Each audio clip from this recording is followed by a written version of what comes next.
एक छोटे से गांव में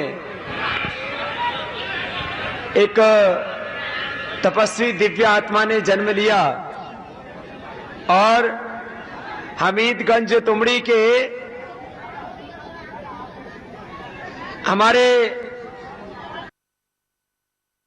आदरणीय श्री कोदर पटेल साहब के घर में जो गणेश नाम का बालक पैदा हुआ, जो अब स्वामी गणेशानंद हो गया है, उनका सबकी ओर से बहुत बहुत अभिनंदन है।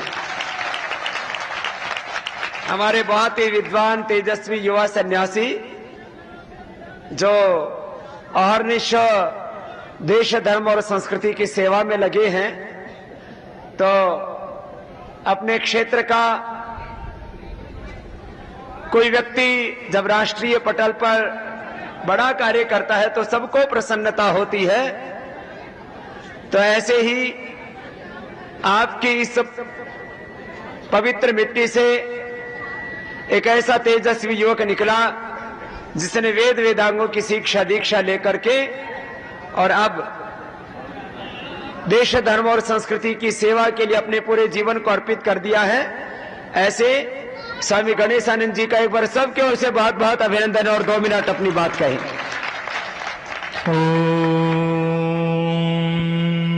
यो भूतं च भव्यं च सर्वं यस्याधितिष्ठति सर्वस्य च केवलं तस्मै ज्येष्ठाय ब्रह्मणे नमः। ओम श्री परमात्मने नमः। ओम श्री गुरुभ्यो नमः। सर्वेभ्यो नमः।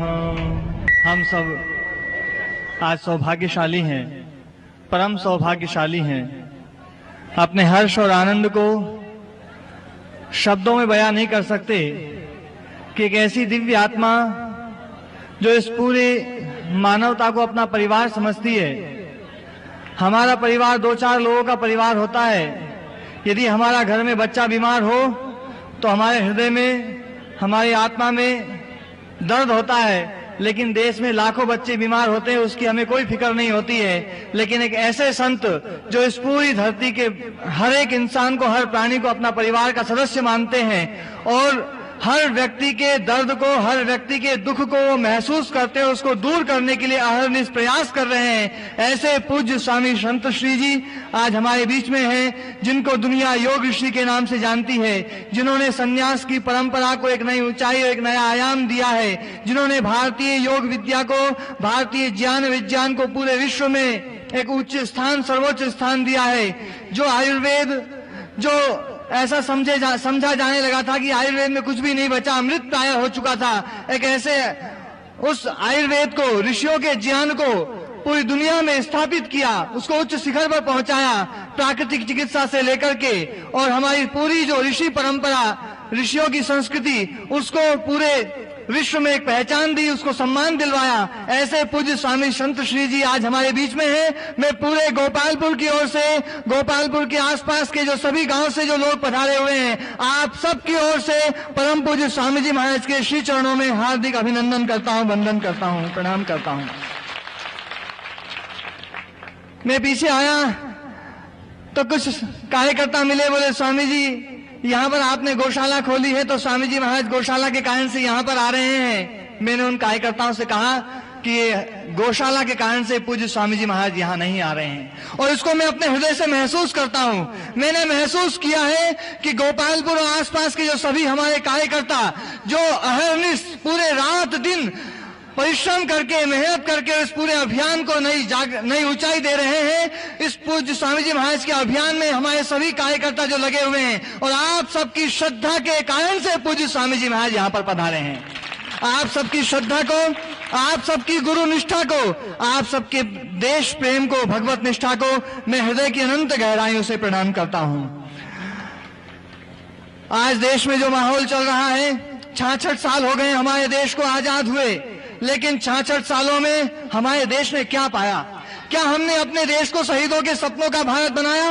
ये शहीदों के चित्र लगे हुए हैं। आज हमारे मंच पर एक शहीद के परिजन हमारे भाई ओम प्रकाश जी जो सैनिक थे, मैं कहता हूं पहले उन सैनिकों के सम्मान में, जो सैनिक सीमा रेखा पर ध्रुव तारा हो जाता है, उस कुर्बानी के दीपक से सूरज भी शर्माता है। गरम दहानों पर तोपों के जो सीने अड़ जाते हैं, गरम दहानों पर तोपों के जो सीने अड़ जाते हैं, उनकी गाथा लिखने को अंबर छोटे पड़ जाते हैं, उनके लिए हिमालय कंधा देने को झुक जाता है। चंद घड़ी सागर की लहरों का गर्जन रुक जाता है।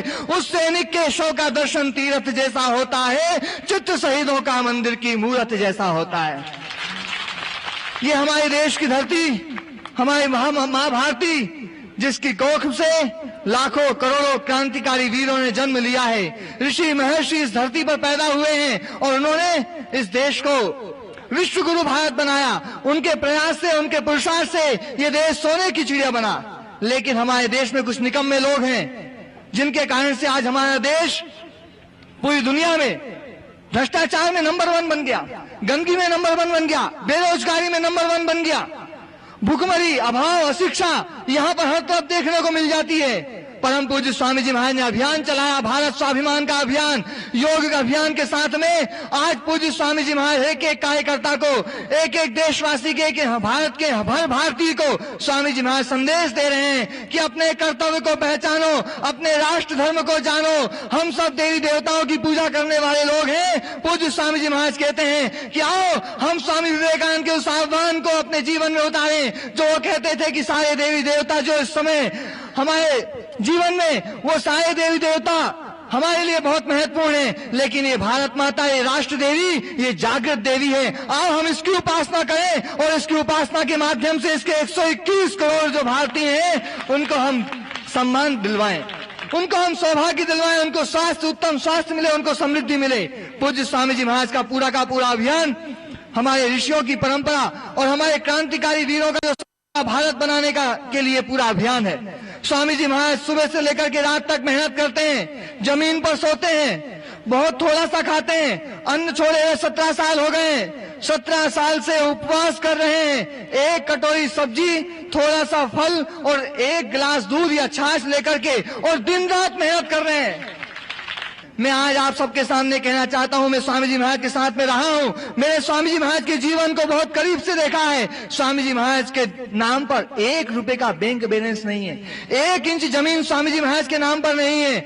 और स्वामी जी महाराज दिन रात केवल और केवल इसलिए काम करते हैं कि हर व्यक्ति, देश के 121 करोड़ लोग, जो आज 84 करोड़ लोग गरीबी रेखा से नीचे जी रहे हैं, जब तक उनके लिए पलंग की व्यवस्था नहीं हो जाती है, मैं पलंग पर नहीं सोऊंगा। जब तक उनको अच्छा खाना नहीं मिल जाता, जब तक उनका सही मकान नहीं बन जाता, जब तक उनको समृद्धि नहीं मिल जाती, जब तक उनके बच्चों को सही शिक्षा नहीं मिल जाती और देश के युवाओं को जब तक रोजगार नहीं मिलेगा, तब तक मेरा अभियान जारी रहेगा, जारी रहेगा, जारी रहेगा। ये पूज्य स्वामी जी महाराज का अभियान, और आइए हम सब पूज्य स्वामी जी महाराज के इस अभियान को शक्ति दें, ताकत दें। और मैं कहना चाहता हूं स्वामी जी महाराज पूरे गोपालपुर की जनता की ओर से कि आपका अभियान, आप इस राष्ट्र निर्माण के इस कार्यक्रम में लगे हैं तो यहाँ का एक भी व्यक्ति अपने कर्तव्य से पीछे नहीं हटेगा। आपका जो संदेश जो भगवान कृष्ण ने अर्जुन को दिया था, वही संदेश जो आपने आज आप हम सबको दे रहे हैं और जो देने जा रहे हैं, उस संदेश को हम अपने जीवन में उतारेंगे और आपके इस अभियान में कदम से कदम मिला करके और आपके संकल्प को अपना संकल्प बना करके आपके आदर्शों पर चलेंगे, आपके दिखाए हुए पथ पर चलेंगे। बोले भारत माता की वंदे वंदे